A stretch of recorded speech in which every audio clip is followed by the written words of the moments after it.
So, folks, we got to talk about No Kings. No Kings 3.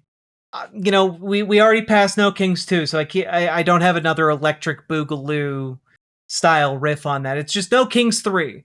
All right?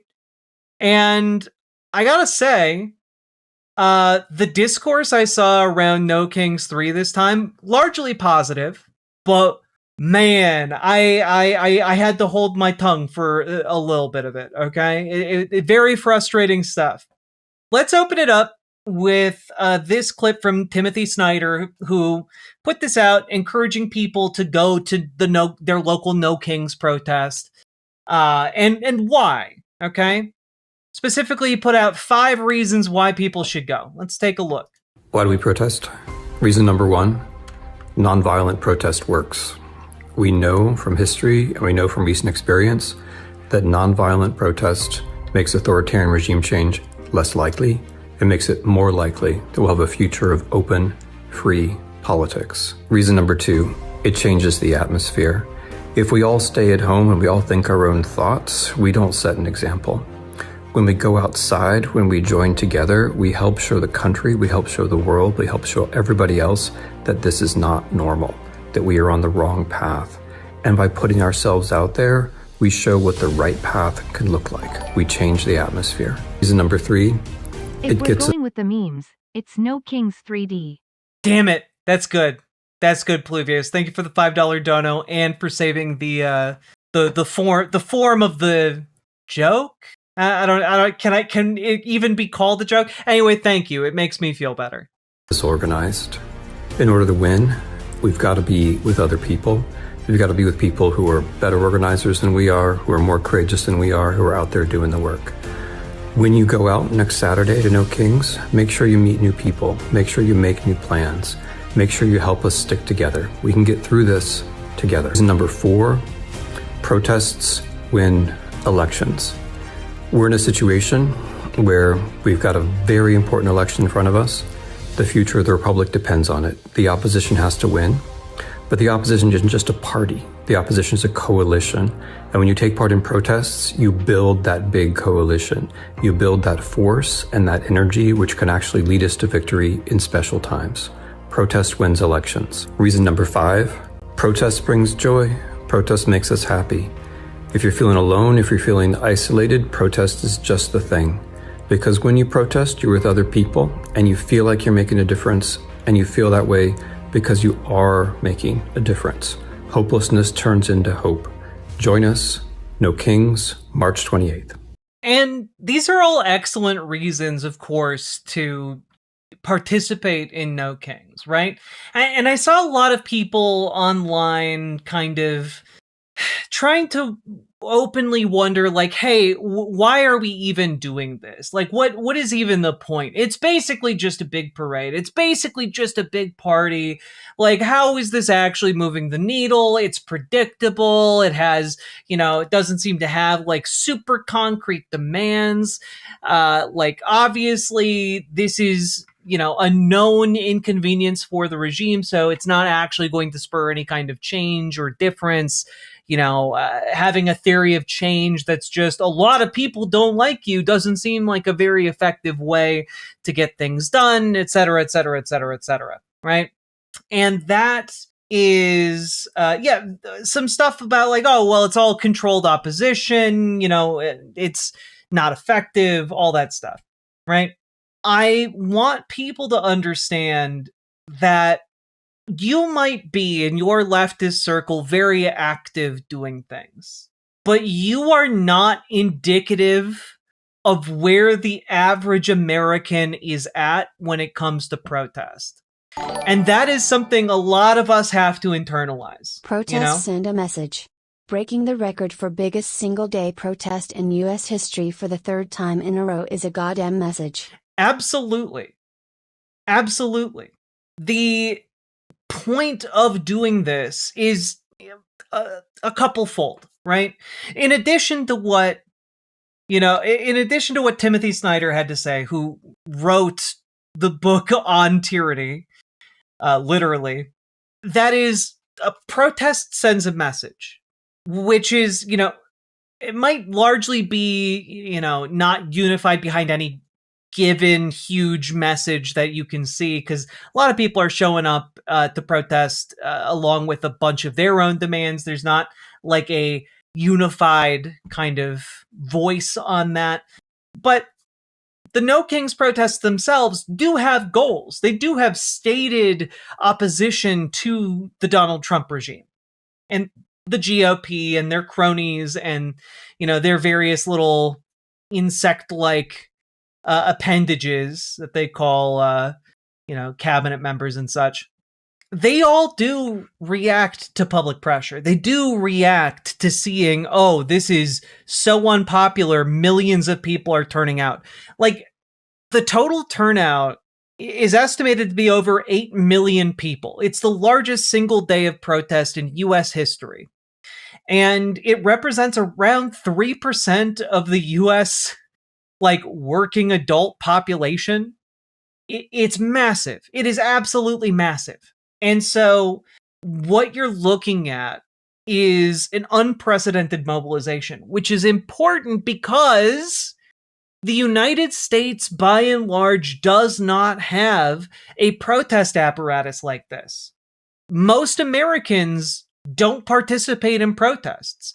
Most Americans, are busy. They're not, they don't have the impulse or desire to show up at these things.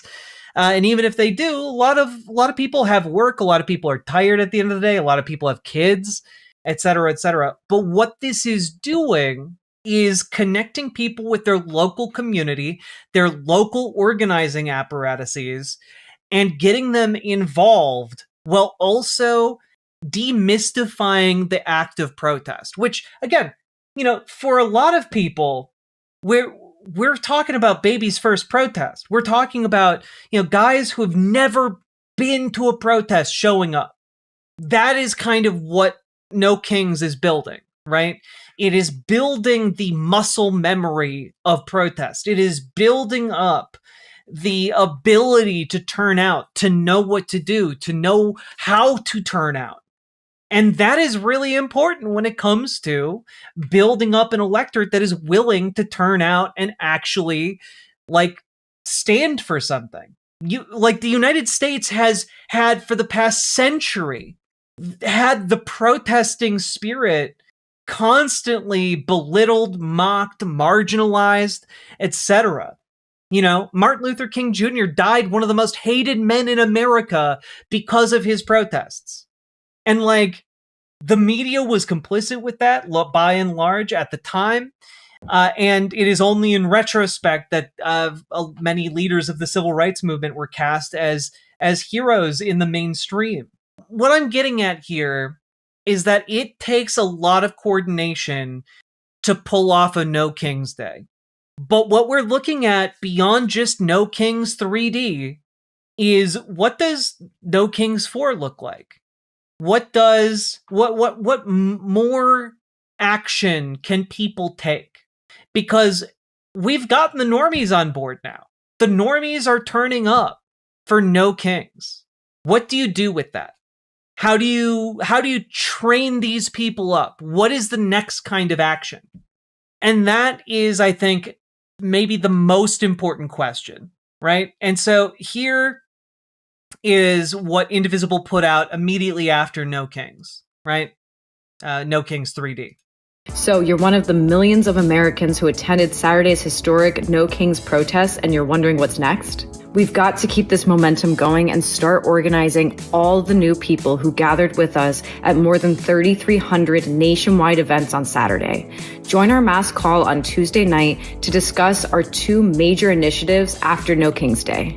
First, we'll be launching nationwide meetings to welcome protesters into ongoing political organizing. This is how we help people who are politically awakened by No Kings to get involved with sustained local actions around ICE monitoring, election protection, and non-cooperation. We put together a toolkit to make it easy to organize your local meeting. Second, we're gearing up for a national day of economic disruption on May Day. After building a large, broad-based coalition of folks ready for higher level actions, we're preparing for a labor-led day of no school, no work, no shopping on May 1st to put the oligarchs enabling Trump's power grab on notice.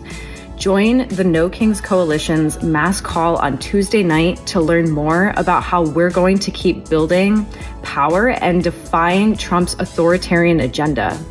Can't be with us on Tuesday? Don't worry. Go ahead and register now so you'll receive the follow-up materials.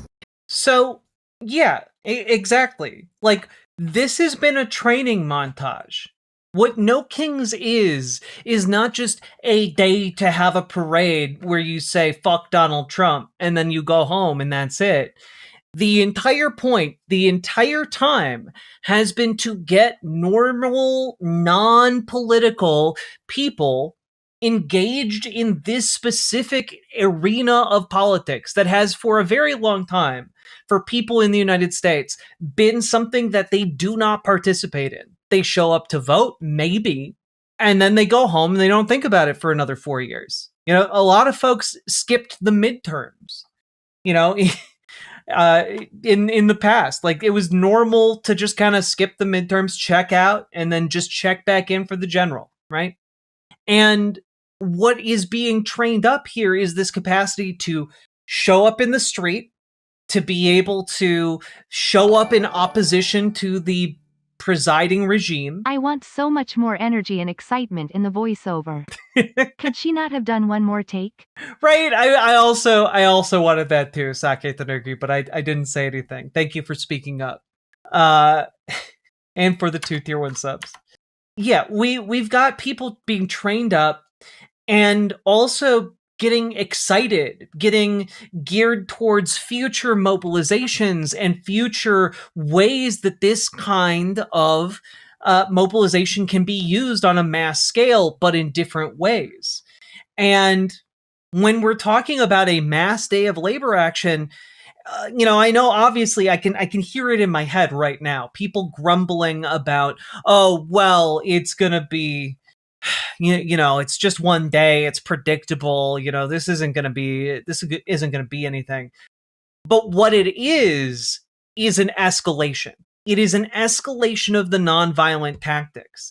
And when you're talking about a group of 8 million people, you know, absent like some kind of existentially large external threat, you know, like what we had here in Minneapolis was like that, with ICE roving the streets, executing people like Alex Preddy, you know, in broad daylight.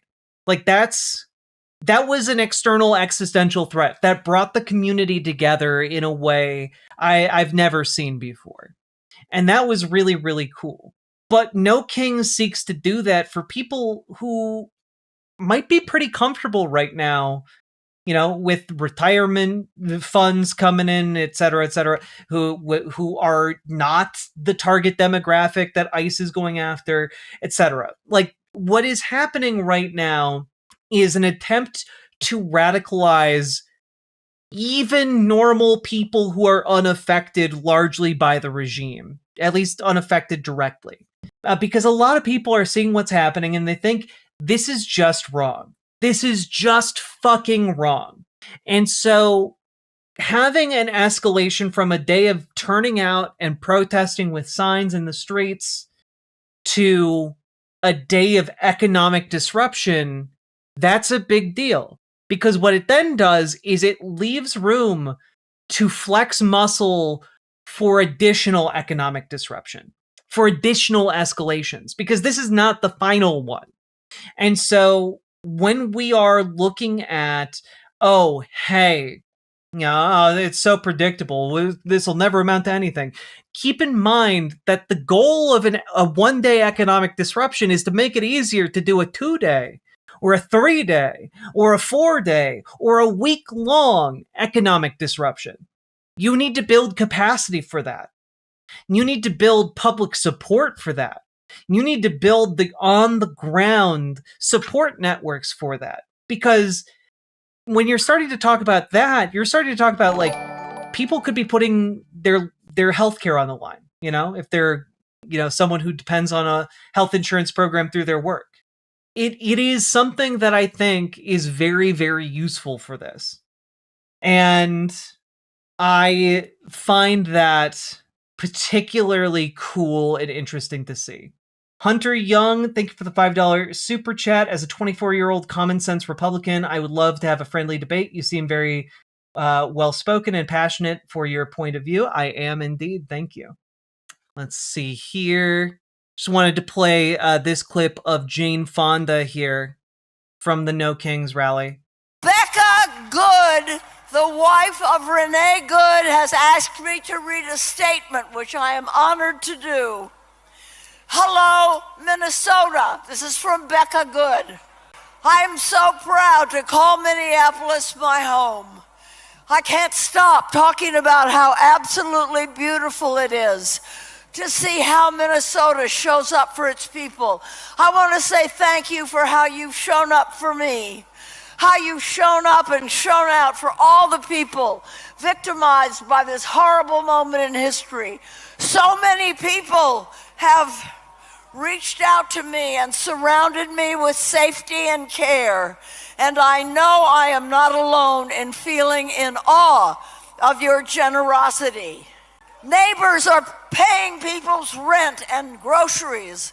Hundreds of businesses become community hubs. This is beautiful. And beyond Minnesota, people all over the country and the world care about what happens here to all of us.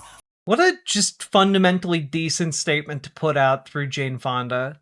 Her partner gets gunned down for no reason and still finds a heart in there.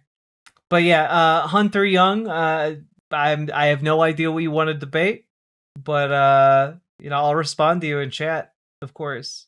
Otherwise, I do a debate show you can call into called The Line.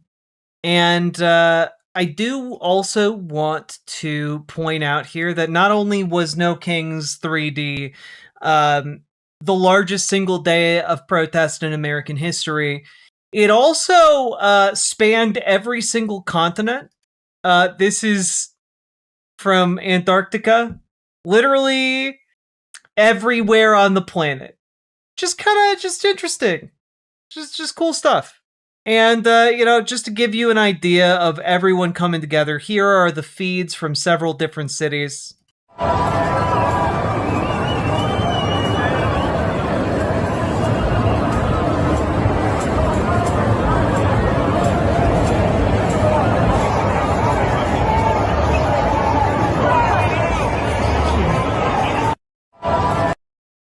I feel bad for Renee Good being shot and killed. I really do, but I feel she made terrible decisions leading up to that fact.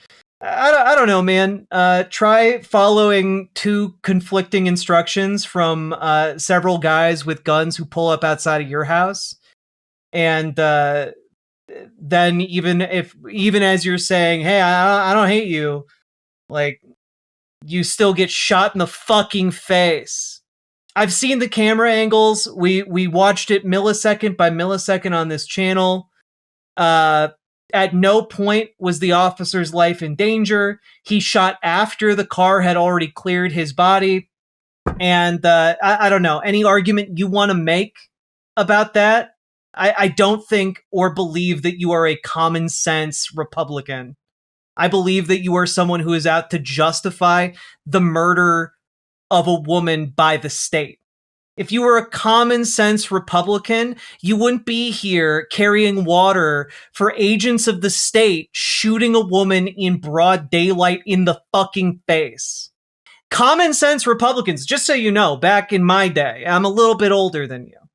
Okay, but common sense Republicans were people who would say things like, "Oh, I don't believe in the ability of a jackbooted thugs from the government to come to your door and be, put the government in all your business." And in this fucking case, we're talking about masked fucking dudes from the federal government coming to a neighborhood for no goddamn reason because a guy on YouTube made a bunch of videos about how Somali daycares were scamming people because they wouldn't show him children when he demanded it as a stranger off the street.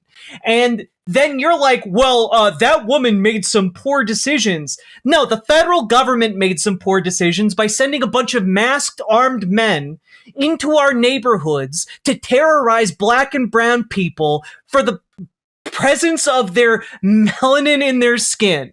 All right. And then you come in here and you're like, well, I think she made some bad decisions. A man shot her in the face when there was no threat to her life. No threat to his life, rather. My God, was there a threat to her life? But like, you can't call yourself common sense. And then, I've seen the video. He shot her after the car was clear, as she was driving away. If he had been in danger, if she had been trying to run him the fuck over, that car would have run him the fuck over. It's specifically why the training manuals and all of the training that ICE agents received that he would have well known about because he worked for ICE and Customs and Border Patrol. Guess what? You never shoot someone in a car that is pointed to you because it will kill you. Hunter, do you know what happens when you shoot somebody who is behind the wheel of a car? Do you know? Because I'll tell you. And it's what you see in the video. The foot goes limp on the gas, and then the car goes. It shoots the car forward like a goddamn missile. If you are standing in front of the car, and your excuse is, oh, well, it's a threat to my life, congrats, you just killed yourself. So his life was not in danger. And not only that, you're like, well, when people tell me to be detained, she was being told multiple things by multiple officers, as attested to by different witnesses on the scene. And when you're like, well, she was being detained. No, she wasn't. One guy came over to say she's detained. Another guy told her to leave. She was getting conflicting orders from guys with guns. So when you are telling me, oh, well, just comply. You can't comply when two different officers are giving you two different orders. And not only that, those guys are not able to arrest American citizens. They are simply not. That is not their job. They are not beat cops. They cannot arrest American citizens. ICE cannot do that. So when you're like, well, she's being detained, bitch, you don't know what you're talking about. And if you, on the off chance you do know what you're talking about, and you're coming here being a common sense Republican who's arguing, well, ICE can detain you, you should know your rights, and you should stop sucking the dick of every authoritarian that comes your way. Stop it. Stop it. You do not have to debase yourself like this. So I don't know what you came here expecting when you justified masked men from the federal government killing people with impunity in my fucking neighborhood. Because guess what, motherfucker? I live here. But your common sense would get you spat on by basically everyone who lives in my fucking city. And you'd deserve it. So I can tell you that a city of millions thinks you're a fucking fool, a coward, and just an absolute goddamn blight on this society. And guess what? 8 million people turned out to tell you to go fuck yourself. And we'll fucking do it again. We'll get 12 million people next time. If the officer had not stepped to the side as he shot her, he would have been run over. No, actually, it's crazy to me. People are wild. You're Hunter Young. Your argument is just if a guy with a gun tells you to get out of your car, you get out of your car and do whatever they say. Your argument is just applicable, I guess, to any kind of thug or criminal who walks up to you with a gun pulled. That's your argument. You live in a world where a guy can walk up to you with a gun and then you just do whatever he says. It's a sad world you live in. A sad world where people with guns just get to lord over you. And honestly, I've known a lot of principled old school Republicans, and they have nothing but contempt for little guys like you. who can't even bother to stand up for yourself. You deserve the contempt too. It's weak. It's weak as hell. Well, I know if a guy with a gun walked up to me and pointed at me and I would just do what he says. Yeah, that's not how our federal government is supposed to work, bud. And when a random citizen does that, we call that person a criminal. When a Fed from the Trump administration does that, you all call him, well, like, it's a very reasonable thing to listen to him. Why? Why defend him? Why defend this administration that sent him, that continues to protect him, that continues to stop any kind of prosecution against him, that covered up evidence of his crime for him? The kind of world you are seeking to create is the kind of world where men with guns rule with impunity and you have no rights. And I reject a vision of a world as bankrupt and as awful as that one. I would suggest that if you're going to remain a Republican, become a far more reasonable Republican than you are now. Yeah, ICE agents on the scene blocked a doctor from responding to her, blocked ambulances from getting to the scene. Like, the fact that you are here making this argument is disgusting. It is truly disgusting. And know that, like, you are not reasonable. You're simply afraid. And I encourage you not to support a party that would have you live in fear and advocating to everyone else to live in chains so that they can be safe. Because I'm here to tell you there is nothing to lose but your chains. So fucking lose them already, man. Man, Hunter, you gotta lose this fear. You gotta lose this fear. If you're going to proclaim the world as a battle between good and evil, those who literally shoot good must be evil. Indeed. If given the choice of pride in my life, I will choose my life. I don't know, man. She followed orders to leave the scene. She tried to do so, and she was shot in the face. Also, how you going to be suing officers in a court of law when they're hiding their identities? Shut the fuck up. Like, Hunter Young, I implore you to just think through your reasoning, like, even 5 seconds more. If a guy walks up to you and says, I have a gun, come with me, or I'll shoot you, your argument is literally, yeah, you should follow and do whatever that guy says. Insane worldview to have. You have a slave mentality, and you need to break it. You need to break it. You cannot be willingly enslaving yourself like this. Stop it. Also, Sake Tanuki, thank you for the 5 tier 1 subs. Appreciate you. And appreciate everybody else. Funny thing from the one in my city was we were all supposed to wear blue, but most didn't get the memo. Oh.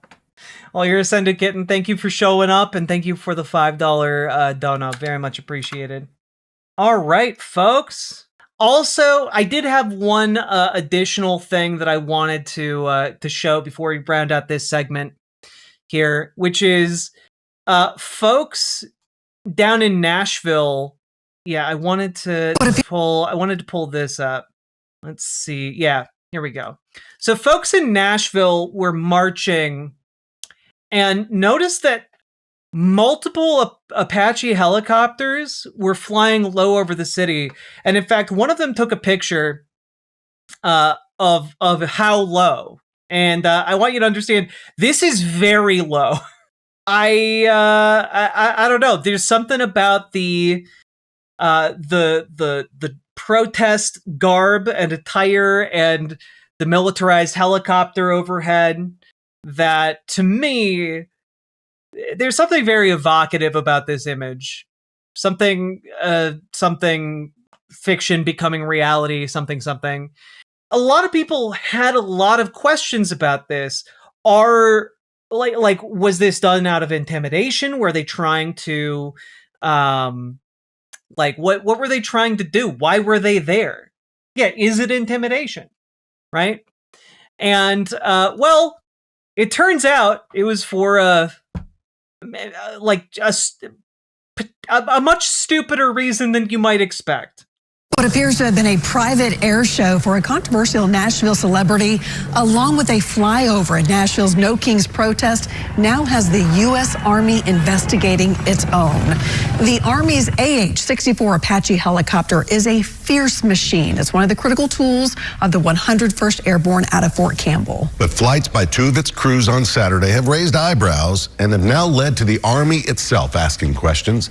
News Channel 5's chief investigative reporter Phil Williams continues to follow this story that he first shared on social media. Hunter Young, this is the last comment I'm going to say to you, but choosing to live on your knees rather than die on your feet, you are embracing the literal terms of enslavement.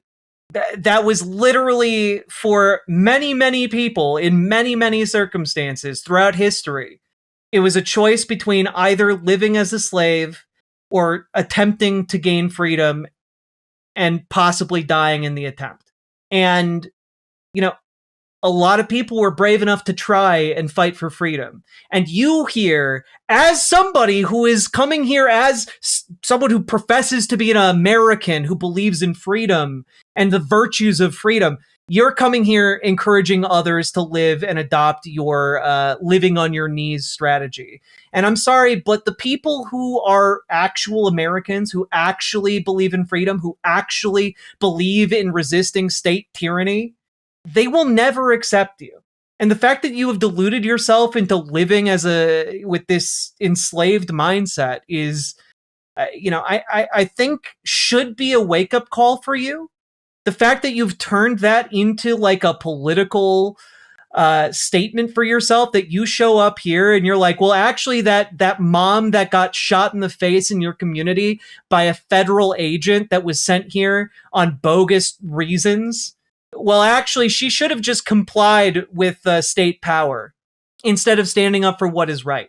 And instead of trying to leave the scene as she was asked to do. You come here to defend her slaying, her murder, for not complying. And I think I missed the part in the American Constitution or any kind of American law where you can be killed for simply saying no to the state. And I think it's pretty abhorrent and sad, frankly, that you have internalized this idea that you must bow to the power of the state as somebody whose inheritance is freedom and democracy. Willingly putting yourself back into bondage, I don't know. I think there's something deeply fucked about that. And that's the last I'll have to say to you. If you want to talk more, you're welcome to call into the line. I'm usually there every other Thursday. I won't be there this Thursday, but I'll be there next Thursday. So you can call in then if you would like to continue this back and forth verbally. But I want you to know your mentality and your politics disgust me as somebody who fundamentally loves freedom and believes that all people everywhere should be free. Media. This video posted by Kid Rock shows the two Apache helicopters giving him a personal air show on Saturday at his home just north of Nashville. This is what got the U.S. Army's attention, but others are also asking about what these flight crews did earlier in the day. We will build coalitions, we will build resistance, we will build spaces of bravery. Thousands had gathered in downtown Nashville for the so-called No Kings protest against the Trump administration's policies when two U.S. Army Apache helicopters twice flew over at low altitude, appearing to be following the Cumberland River. From there, flight data shows they headed here to Kid Rock's home just north of town in Whites Creek, a 27,000 square foot mansion built to resemble the White House. Can we just take a moment? You built your house to be like a lame copy of the White House. I did not know that. Yeah, so basically these guys recreated a scene out of The Handmaid's Tale in order to do a flyby of Kid Rock's house. It's actually insane. Kid Rock himself posted this video on X showing him saluting one of the Apaches as it hovered just beyond his swimming pool. Oh my God. I'm sorry. He literally calls it the Southern White House. Oh my God. Oh my God. He's so lame. He's so lame. Yeah, he is worse than that Dilbert guy. Oh my God. His caption read, I'm sorry, I didn't take in the full scene. He's standing next to a copy of the Statue of Liberty. This man who stands for, like, mass deportations and thinks mass deportations are the most brilliant idea ever, has a copy of the Statue of Liberty next to his fucking pool. Does that Statue of Liberty have the poem on it? Is he that much, like, which did he care more about? His hatred of immigrants or his dedication to recreating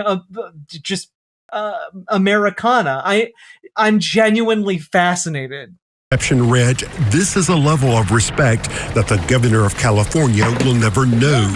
Another video shows the Apache appearing to face Kid Rock's home in an attack position as the second helicopter swoops across the background. Yeah, Kid Rock, also known as that guy who made a song in Osmosis Jones about how he believes that while some people call it statutory, he believes it's mandatory. The kind of lyrics you would put into a song made for children. A Facebook page, I heard from thousands of you reactions like, who paid for that? It's coming out of his pocket, right? On the other side, no big deal. They do a flyover by my house all the time. But the U.S. Army took notice, saying in a statement, Fort Campbell leadership is aware of a video circulating on social media. An administrative review is... Tweets aren't news? I'm sorry, the United States government doing a flyover for a very special, like, millionaire boyfriend of the administration isn't news? As they also en route terrified, the millions of people who were turned out for no kings as they flew overhead? That's not news? Stop it. Stop being silly. Underway to assess the mission and verify compliance with regulations and airspace requirements. The statement concluded, appropriate action will be taken if any violations are found. As for the flyover at Saturday's protest, some were suspicious. Over on my Blue Sky account, among your comments, deliberate intimidation for No Kings protesters, personal approval just for Kid Rock. This is video. I am with you there when it comes to just like, oh, listen to what this person's. I don't care what Jackie Knott thought about all this. I don't know who this is. But I do care about Kid Rock posting videos of the helicopters outside his house, because we paid for that. Rock.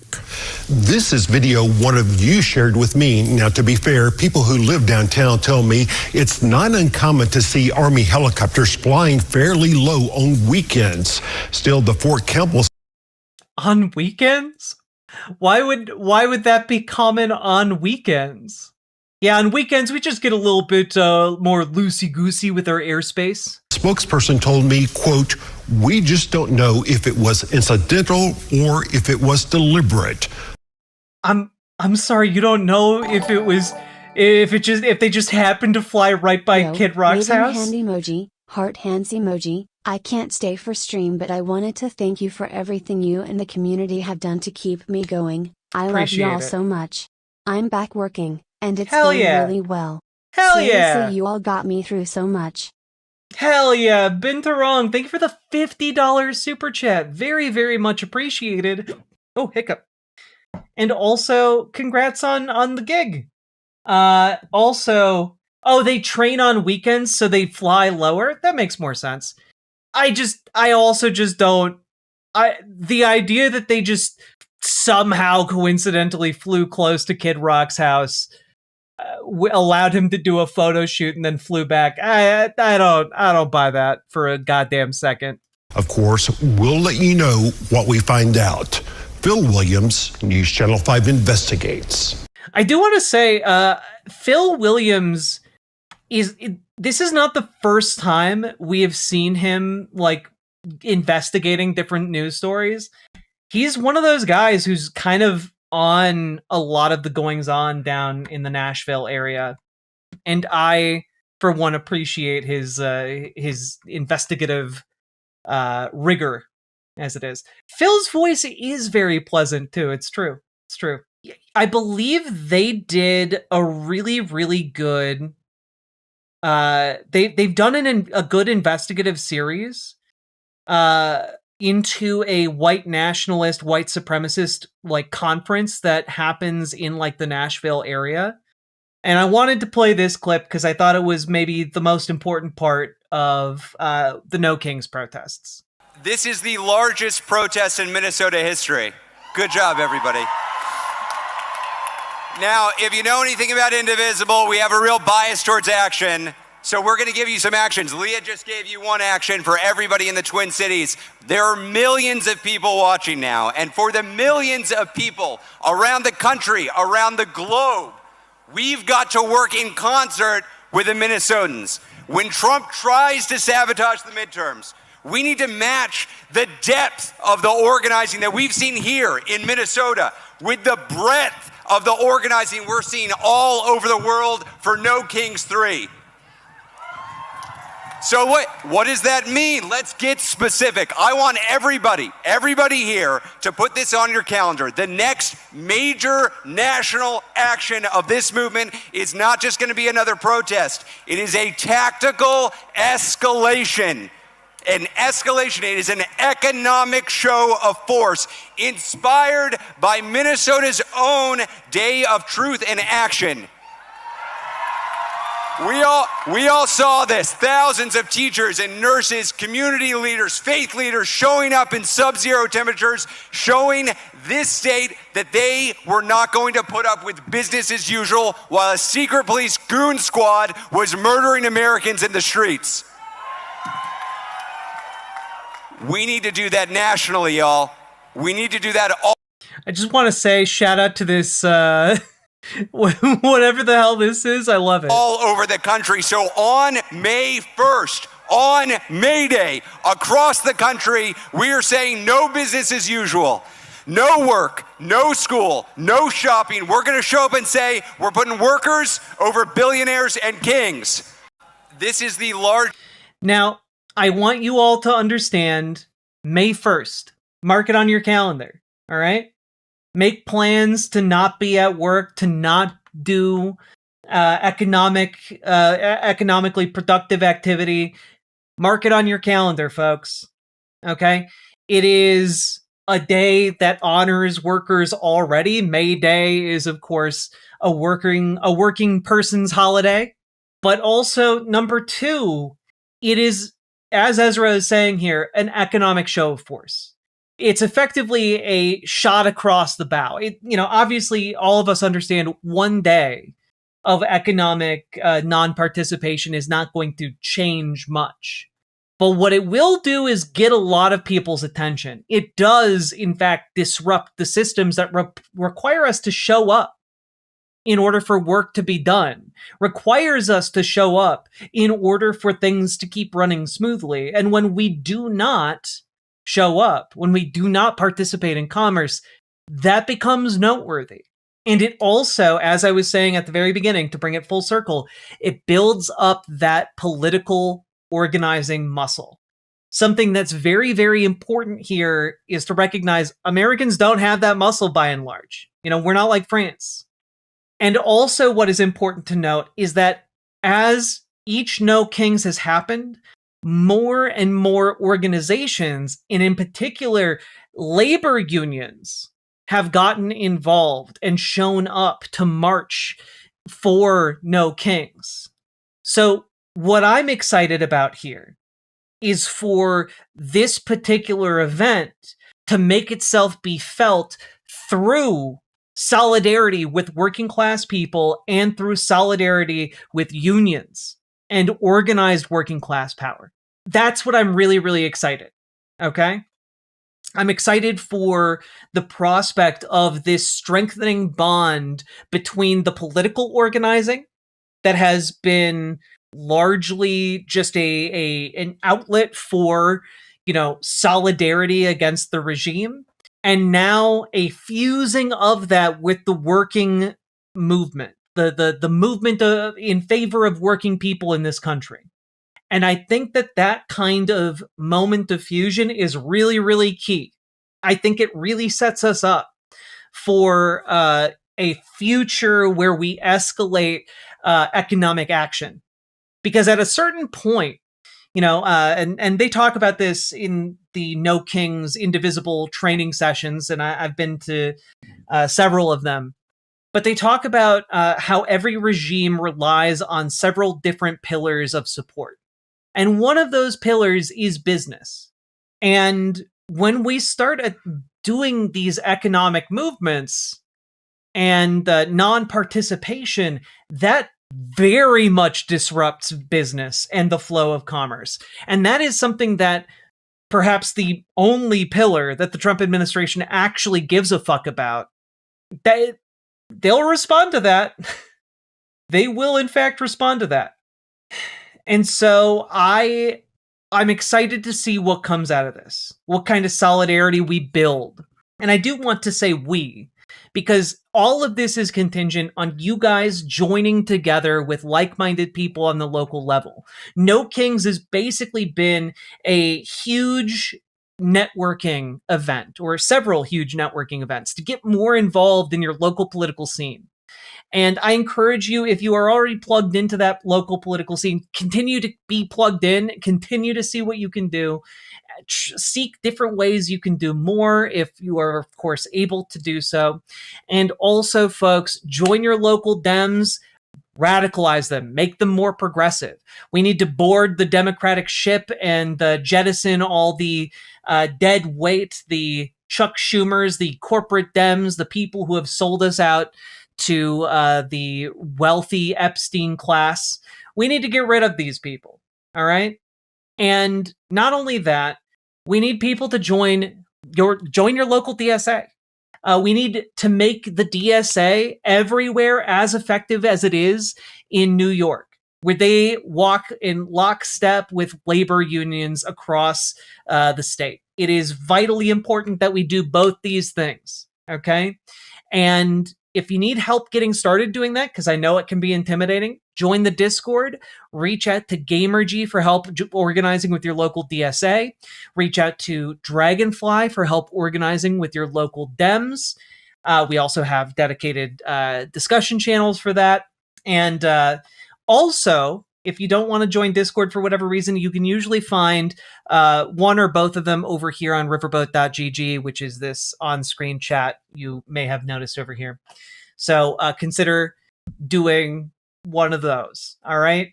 The more of you get involved, the more power we can build on the local level, the more we can protect our friends, our families, our neighbors, and the more we can build our power so that we can improve not just our city, but also our state and eventually our country. Because the goal should be, and honestly, eventually beyond that, the world. This should be a movement of solidarity for all people, not limited by any border. All that being said, folks, organize, organize, organize. Get organized for May 1st. If you got anything out of this, hit the like button, hit the subscribe button, hit the follow button, all that good stuff. And last but not least, check out ImogeneOlivia.com, gender euphoric lingerie designed from the ground up for trans femmes, also tested with cis men, cis women, non-binary folks.